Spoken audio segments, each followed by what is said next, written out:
of Beatles love by Cirque du Soleil in Las Vegas.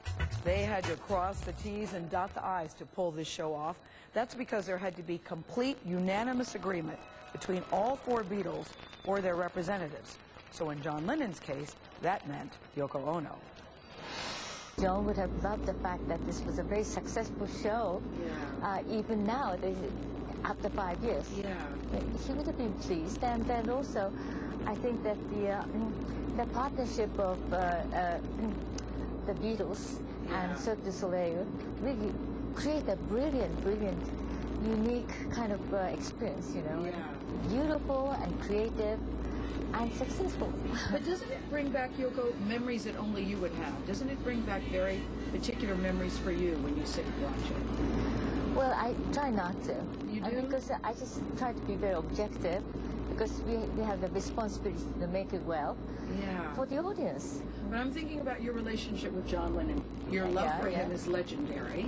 And so I'm wondering if when you're watching it, if it conjures up something very special for you. That's what I mean. It's very important. It's a very successful show, as well as artistic. And it's a very difficult thing to do, to make it artistic and yet popular. You know, and that was the kind of question that John always had, John and I always had. You know, like when John wants to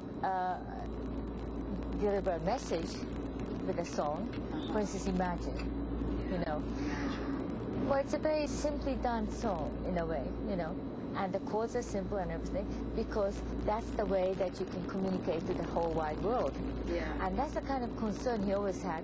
It had to be good artistically, but also it has to touch people's heart. What do you miss most about him? For so many people, he represents so many things. Love. Love? We have very tender love between us.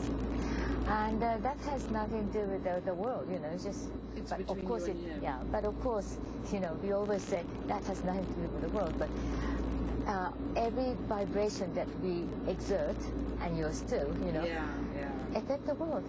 I know, but most people go through their whole lives and don't have what the two of you had. Well, we were very lucky. Yeah. But, I mean, you can have it. I mean, everybody can have it. It's just a matter of attitude and what you believe in yourself, you know. You think everybody can have it? Oh, sure, if you want to. Most I people want don't it. I don't think I've had it, Yoko. Oh, okay, well, you know, you're young. No, Yoko, I'm 56. Oh, my God, you don't I know, see? Yes. Yeah, I know, you're going, you're 56, yes. No, but no, also, so you believe everybody can have that. Yeah, you do. You know, also, you're talking about ageism. I mean, you know, even when you're 80, maybe you might meet somebody. I know. As someone who had great love in their life, you never remarried. Did you ever have a desire to remarry? I think marriage is, you know, something that even John and I thought, are we going to have, you know, get married? I mean, in those days, too, already, it was getting like, it's not a very hip thing to do. Oh, marriage. Yeah, but at the same time, we loved each other so much, and we said, oh, we have to have an eternal love, and for that, and also, John was saying, we should have a wedding in every country that we go to. That's what you were thinking back then? Well, he said that, you know, like, every year we should have a wedding. It just didn't happen, though. Whenever I go to Central Park, there's always people standing outside your building taking pictures. And I wonder if that doesn't get old to you or bother you. I'm surprised that you still live there all this time. Well, it's my home. Yeah. It was the home of John and me. That was the only place that John was there. John was breathing. The walls were all, you know, touched by John. Yeah. Am I going to move into some house that John had nothing to do with? Yeah, no, of course not. It's clear your love is still intact. I had a great conversation with Yoko, but you know she has a reputation of being tough. And when I asked her about that, she says, I am tough. And she makes no apologies for that. Go Yoko. She also thinks it's very important that people get the credit they deserve. And she made a point on the stage of the 5th anniversary celebration to say, Olivia Harrison, thank you. Without Olivia Harrison and George Harrison, she said there would be no show. It was very generous of Yoko, by the way. Generous, but true, apparently. Yeah, generous. well, you know, George and Guy were pals through Formula One racing, and, you know, that's a story people And he is Mr. know. Cirque du Soleil. He is just incredible. He is. And George knew him through Formula One, had been to some of his parties, you know, after the Grand Prix. They're always magical. You know, he had trapeze artists dressed as exotic birds swinging in the trees. so he really did get Yoko and Paul and Ringo together in London after, I think it was kind of a meeting they hadn't had for a while. But what was the conversation with George to you? Did he say, you know what I think could be really cool? Yeah. What was that conversation? What did he say? What well, did he was see? just talking about, this is what I think we should do. I want to get everyone together. I want to get Guy, because they'll love Guy. It's great. This is something that's, you know, it would just be so much fun. There were so many people in the audience who said, oh, I've seen it before, but last night was different. Was it different for you? It was very different last night. How? I think because I was sitting in a different section. I'm a creature of habit. I like to sit in a certain section, and they moved us over. And so I kept seeing different visuals, and actually Paul was sitting next to me, and he was saying, I don't remember that. And I don't remember saying that. I don't remember that dialogue. Is that new? Is that old? Is that real dialogue? And so we were sitting there trying to figure out what, but actually it's the same show. It's the same show. It is a different show as you move around the theater. Now, do you have a favorite part?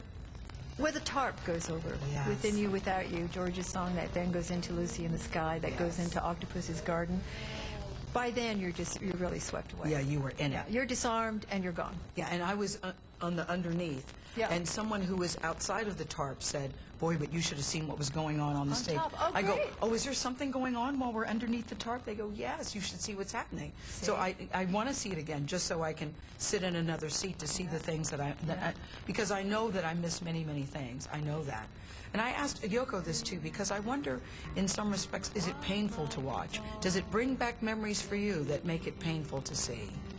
Yeah, it does. I mean, it's sort of a you know, that exquisite kind of pain. I think at the very end there is a clip of George, and Danny and I are Your son.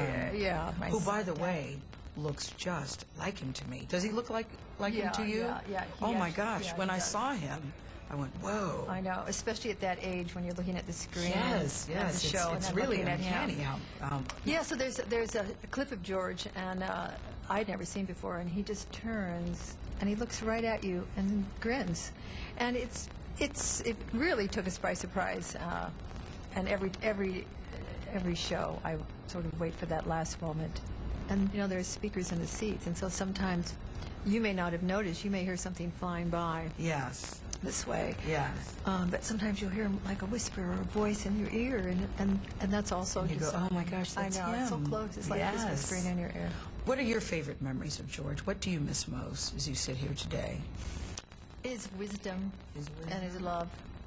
But he was so wise. You know, he always he had a way of disarming everyone and taking everyone out of their comfort zone. Really? Yeah, he really did. To think in it, you know, to think differently, to look at things, not be so attached, not get so hung up, and he didn't like to see people upset. No? No, you know, he just is like, don't worry about that. Yeah. It's okay. You know, Yeah. it doesn't matter. It's not important. What do you think being a Beatle meant to him? Well, they just wanted to play music. Yeah. You know, that was the main thing, and that was till the day he died. That's it. Yeah. He just really wanted to play music, and all that happened along the way, and it was a great vehicle for them, obviously. You know, to learn, and also to spread the message that they did spread, and they gave a lot of joy. So I don't, you know, it was just, I don't think you couldn't have made that happen if you tried. It just was meant to be. Olivia says she met George 4 years after the Beatles broke up. She was 27, he was 32. So she said, think about this for a second. By the time the guys were in their mid-20s, they had done everything. They were huge, huge superstars. When we come back,